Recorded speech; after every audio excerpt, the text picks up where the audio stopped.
வணக்கம் சகோ, இது உங்கள் டிஎஃப் தமிழ் மூவி டைம். இன்னைக்கு டீமன் சிட்டி அப்படிங்கிற ஒரு ஜாப்பனீஸ் மூவியை பற்றி தான் பார்க்க போகிறோம். ஃபர்ஸ்ட் டீமன் சிட்டி அப்படிங்கிற இந்த படத்துடைய கதை என்னன்னு பார்த்துடலாம். நம்ம ஹீரோவோட பேர் சகாட்டா. நம்ம ஹீரோ சகாட்டா ஒரு அசாசின், ஒரு கான்ட்ராக்ட் கில்லர் மாதிரி.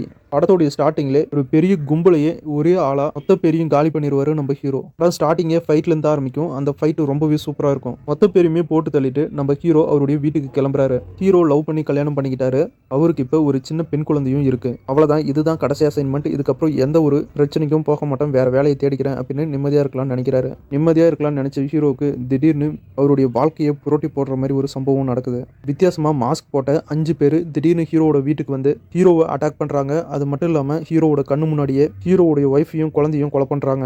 ஹீரோவையும் ஷூட் பண்ணி கொலை பண்றாங்க. ஆனா ஹீரோ அதிர்ஷ்டவசமா உயிர் தப்பிக்கிறாரு. உயிர் தப்பிச்சாலும் ஹீரோவால எதுவும் பண்ண முடியாது. ஏன்னா இவர் இப்ப கோமாவுக்கு போயிட்டாரு. இந்த சம்பவங்கள்லாம் நடந்து 12 வருஷம் ஆகுது. ஹீரோ இன்னும் கோமாவில் தான் இருக்காரு. வினோதமான மாஸ்க் போட்டு இருக்க அந்த 5 பேரும் யாரு? இதுக்காக ஹீரோவோட ஃபேமிலியை அட்டாக் பண்ணாங்க. 12 வருஷமா கோமாவில் இருக்கிற நம்ம ஹீரோ கண்ணு முழிச்சு எழுந்தாரா, திரும்ப வந்து தன்னோட ஒய்ஃபையும் பொண்ணையும் கொலை பண்ணவங்கள தேடி போய் பழி வாங்கினாரா அப்படிங்கிற இந்த எல்லா கேள்விக்கான பதிலையும் இந்த படத்தை பார்த்து நீங்க தெரிஞ்சுக்கங்க.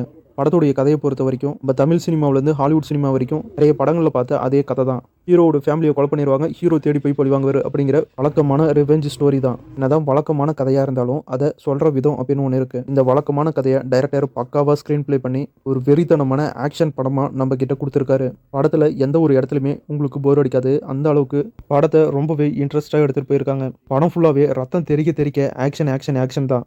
என்னதான் ஜாப்பனீஸ் படமாக இருந்தாலும் ஹீரோ வந்து நம்ம இந்தியன் சினிமா ஹீரோ மாதிரி வில்லன்ஸ் எல்லாம் போட்டு பொழந்து கட்டுவாங்க ஹீரோவை. இவ்வளோ அடி வெட்டு குத்து அப்படின்னு எல்லாமே வாங்கியும் ஹீரோ மறுபடியும் எழுந்து சண்டை போடுவார். அதெல்லாம் செம்மையாக இருந்துச்சு. பார்க்கறதுக்கு அப்படியே நம்ம தமிழ் சினிமா ஹீரோஸ் மாதிரியே இருந்துச்சு. ஒரு கட்டத்தில் ஹீரோட கையே வெட்டிடுவாங்க. ஆனாலும் அவர் எழுந்து நின்று சண்டை போடுறதெல்லாம் வேற லெவலுங்க. நான் ஹீரோ வில்லன்ஸை வெட்டிக்கிட்டே போவார், அவங்களாம் செத்துருவாங்க. எவ்வளோ வெட்டு வாங்கினாலும் ஹீரோ மட்டும் அசால்ட்டாக நின்று 100 பேருனாலும் சண்டை போட்டு முடிக்கிற மாதிரி எடுத்திருக்காங்க. இந்த மாதிரி ஆக்ஷன் படத்தை பொறுத்த வரைக்கும் லாஜிக் அப்படிங்கிறத நம்ம பார்க்கவே கூடாது. படம் நல்லா இருக்கா அப்படின்னு மட்டும் தான் பார்க்கணும். டோட்டலாக டீமன் சிட்டி அப்படிங்கிற இந்த படம் எப்படி இருக்குது அப்படின்னா, சென்டிமெண்ட் கலந்த ரத்தம் தெறிக்க தெறிக்க ஒரு தரமான ஆக்ஷன் படம். நீங்கள் ஒரு ஆக்ஷன் மூவி லவராக இருந்தீங்கன்னா இந்த படம் உங்களுக்கான படம் தான். ஒரு வெறித்தனமான ஆக்ஷன் படம். கண்டிப்பாக எல்லாரும் ஒரு தடவை வச்சு இந்த படத்தை ட்ரை பண்ணி பாருங்க, எல்லாருக்குமே பிடிக்கும். இந்த படம் இப்போ தமிழில் ரிலீஸ் பண்ணியிருக்காங்க. தமிழ் டப்பிங் நல்லா இருக்கு, செக் பண்ணி பாருங்க. படத்தில் 18+ காட்சிகள் அவ்வளோவா இல்லை. படத்தில் வைலன்ஸ் அதிகமாக இருக்கு, ரத்தம் தெரிக்கிற மாதிரியான காட்சிகள் நிறைய இருக்கு. அதனால ஃபேமிலியோட பார்க்கலாமா வேணாமா அப்படின்னு நீங்க தான் முடிவு பண்ணணும். இந்த வீடியோ பிடிச்சா லைக் பண்ணுங்க, நம்ம சேனலுக்கு தொடர்ந்து சப்போர்ட் பண்ணுங்க, சப்ஸ்கிரைப் பண்ணுங்க. அடுத்த வீடியோவில் இன்னும் ஒரு சூப்பரான படத்தோட மறுபடியும் உங்களை சந்திக்கிறேன். இது உங்கள் TF Tamil movie time. Thank you.